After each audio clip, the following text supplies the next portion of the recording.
crash itself. So we are also eagerly waiting for what the results or the report is going to be once the AIB goes through its full investigation. And like I said, taking utmost seriousness of the incident and to further investigate into the incident and to look into all the theories or other information that is going around this incident, we felt it would be much better to have another committee also overlooking into this crash and also the safety. So yesterday I've announced it before only that we are going to form another high-level committee before. And immediately we have constituted the committee also yesterday under the chairmanship of Home Secretary. And like our initial thought, we wanted to have experts in the committee from various sectors and not less than any joint secretary level. So accordingly, we have constituted the committee. We have circulated the order also of the high-level committee which is going to investigate this crash.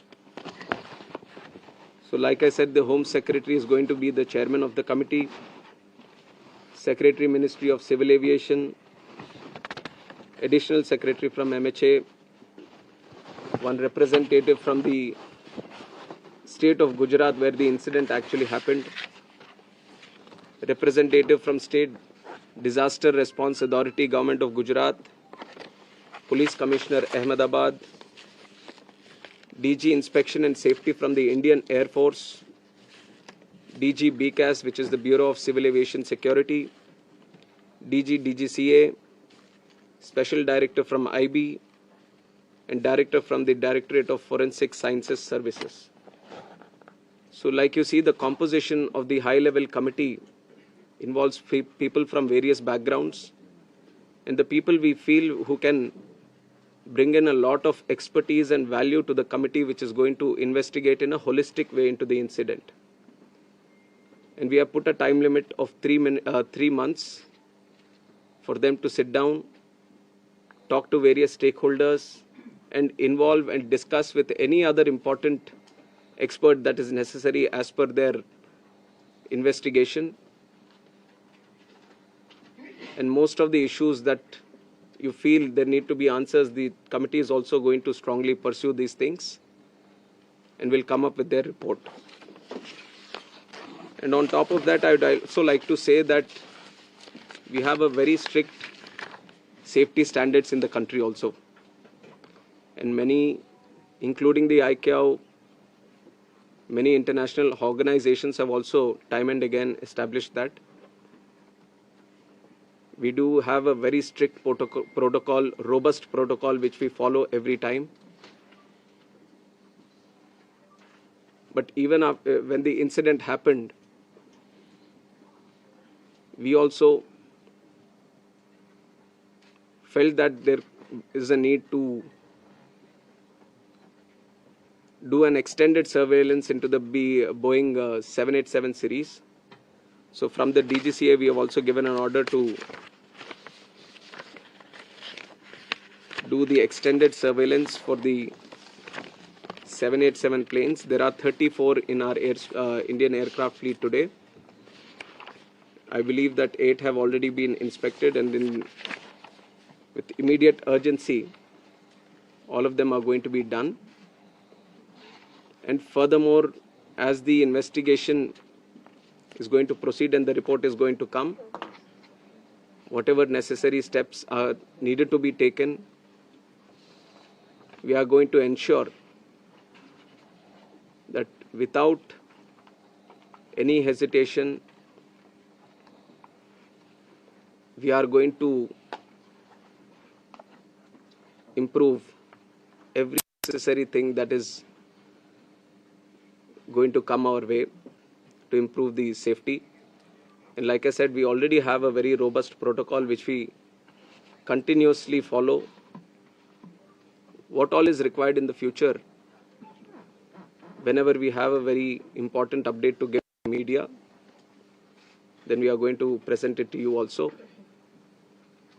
I would request that media also support the investigation.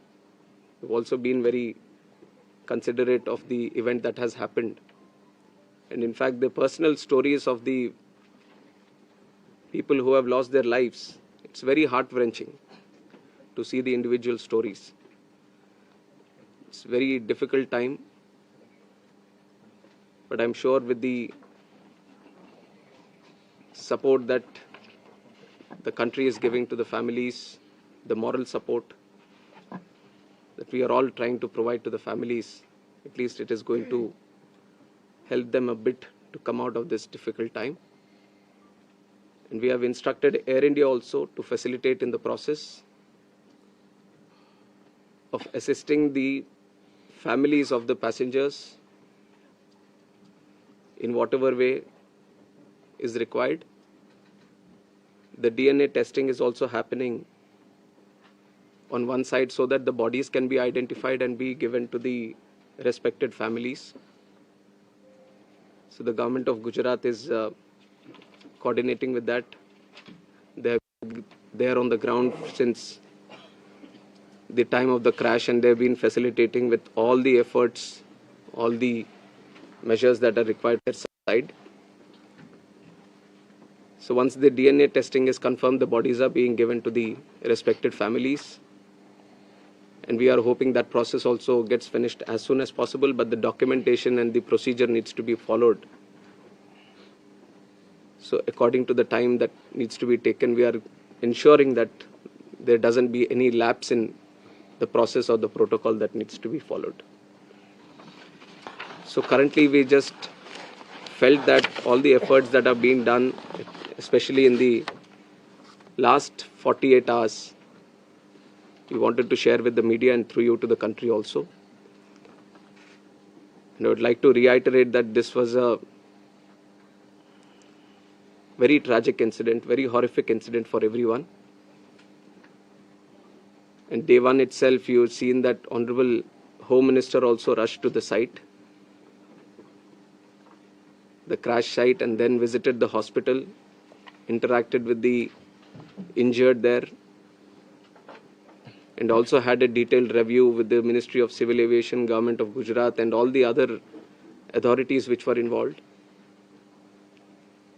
And within 24 hours, Honorable Prime Minister also visited and rushed to the crash site, got a briefing on what and how it happened, and held a very detailed review, went into depth on what needs to be done, how the relief measures or rescue efforts needs to be continued, which has given good guidance to all the efforts that we have been putting from our side also. And with this seriousness only, we are going to conduct the investigation. Any information that is going around this crash, any theory that is going around this crash, everything will be analyzed.